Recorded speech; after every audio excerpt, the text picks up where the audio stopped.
Have you ever walked into a room and noticed that the quietest person there often holds the most commanding presence? While everyone else is fighting for attention, they sit in total calm. What do they know that the rest of us don't? Welcome to INVICTUS X. Today, we are going to uncover why walking alone might just be the ultimate sign of power. We live in a noisy world. It is a world that has tricked us into believing a dangerous lie, that your worth is measured by the number of contacts in your phone, the likes on your photos, or the number of people surrounding you at a party. Society screams that loneliness is a disease and popularity is the cure. But what if society is wrong? The ancient Stoics, men like Marcus Aurelius, Seneca, and Epictetus, saw things differently. They didn't view solitude as a state of emptiness, they viewed it as a state of fullness. To them, the person who requires a crowd to feel alive is actually the most vulnerable person in the room. Why? Because their happiness is held hostage by others. If the crowd leaves, their worth vanishes. But there is a rare breed of people who have flipped this script. They have few close friends, not because they are incapable of socializing, but because they have cracked the code to a deeper, more resilient way of living. If you are someone who enjoys your own company, or if you've ever felt different for not wanting to join the pack, listen closely. You are about to discover the 5 traits that define this hidden strength. The first trait is authenticity. Let's be honest about the modern social landscape. It is a masquerade ball. How many times have you nodded along to an opinion you didn't agree with just to avoid an awkward silence? How often have you laughed at a joke that wasn't funny just to fit in with a group of coworkers? This is the social mask. It is heavy, it is suffocating, and it is exhausting to wear. People with few close friends have often made a conscious decision to burn that mask. They have realized that the cost of popularity is often their own integrity. Imagine 2 people. Person A is the chameleon. They change their colors depending on who is in the room. They have 50 friends, but none of those friends know the real person A. They only know the mask. Person B is the stoic. Person B speaks their truth. If they disagree, they say so respectfully. If they don't want to go to a bar on Friday because they prefer reading, they don't make up an excuse, they just say no. Person B might have fewer friends, they might even be called aloof, but the friends they do have, those bonds are unbreakable because they're built on the bedrock of truth. Authenticity is a filter. It naturally repels people who want you to be fake, and it attracts the rare few who love you for who you actually are. As the Stoics remind us, it is better to be rejected for who you are than accepted for who you are not. This trait isn't about being anti-social, it's about being pro-truth. The second defining trait is independence. And no, I don't just mean paying your own bills. I mean emotional independence. Most people move through life like a boat without an anchor, drifting wherever the currents of other people's opinions take them. If their partner is happy, they are happy. If their friends are validated, they feel validated. They need a crew to tell them they're heading in the right direction. The person who is comfortable with solitude has become their own anchor. They have discovered the freedom of not needing.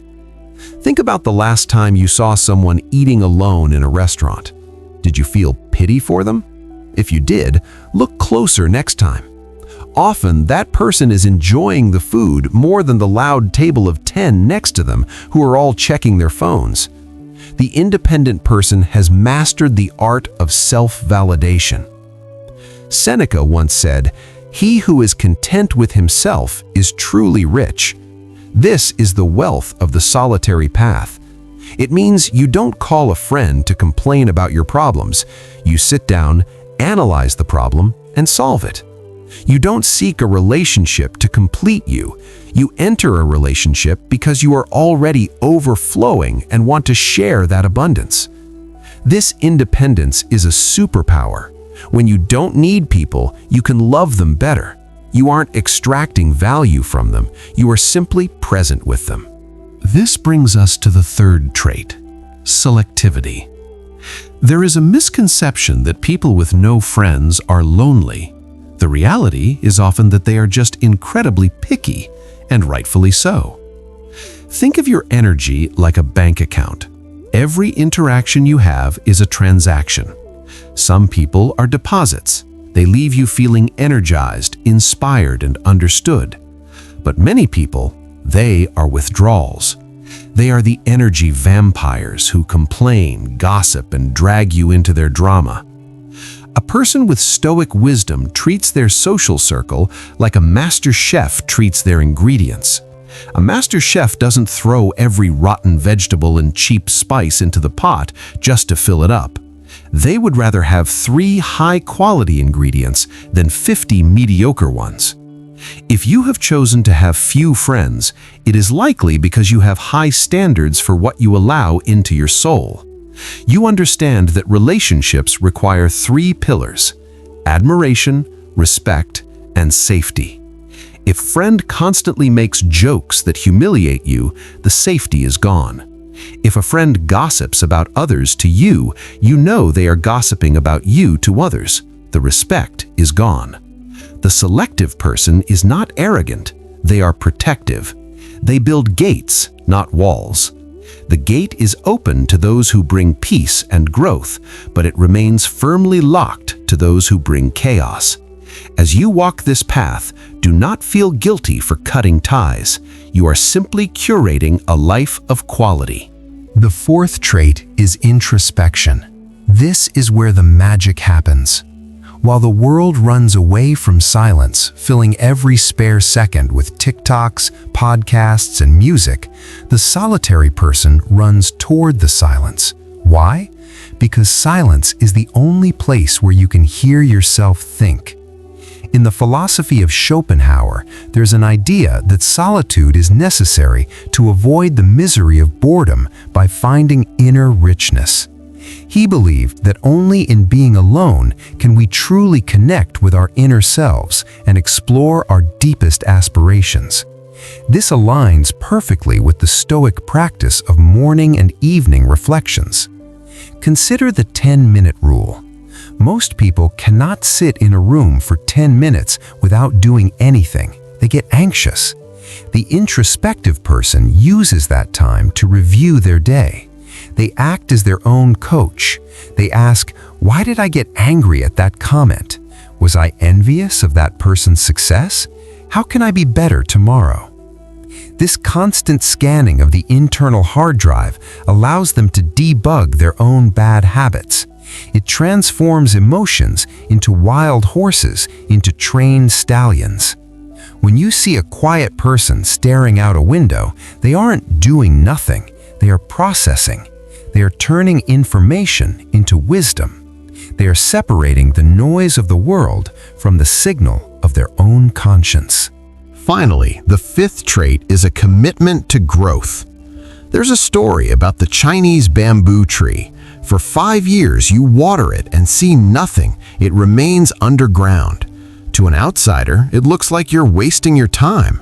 But in the 5th year, once its root system is established, it shoots up 80 feet in 6 weeks. People without close friends are often in their root-building phase. Solitude is the classroom of the great. It is where Isaac Newton discovered gravity. It is where artists master their brushstrokes. It is where athletes train when the stadium lights are off. When you are constantly surrounded by people, you are in performance mode. You are outputting energy. When you are alone, you are in input mode. You are reading, learning, practicing, and refining. The person who embraces solitude understands that life has seasons. There is a season for harvest, where you celebrate with friends, but there is also a season for planting, which is done alone in the mud with no applause. If you are in that season right now, do not despair. You are building the foundation that will support the skyscraper of your future success. So, what happens when you combine authenticity, independence, selectivity, introspection, and growth, you arrive at a destination called peace. This isn't the fragile peace of a vacation that ends when you go back to work. It is a deep, bedrock serenity. It's the calm of knowing you don't have to prove anything to anyone. You don't need to post a photo to prove you're happy. You don't need to shout to be heard. If you see yourself in these traits, or if you aspire to them, know that you are not missing out. You are opting out of the noise to opt into a life of substance. You are building a friendship with the most important person you will ever know, yourself. Thank you for spending this time with INVICTUS X. Now, I have a challenge for you. We talked about the power of solitude, but we also value the wisdom of our community. I want you to go down to the comments and tell me, what is one activity you do alone that recharges your battery the most? Is it a morning walk? Reading? Lifting weights? Share your habit. You might inspire someone else to embrace their own company. If this message resonated with you, give it a like. It helps us find more free thinkers like you. Don't forget to subscribe to INVICTUS X for more insights on building a resilient mind in a chaotic world. Until next time, find strength in the silence.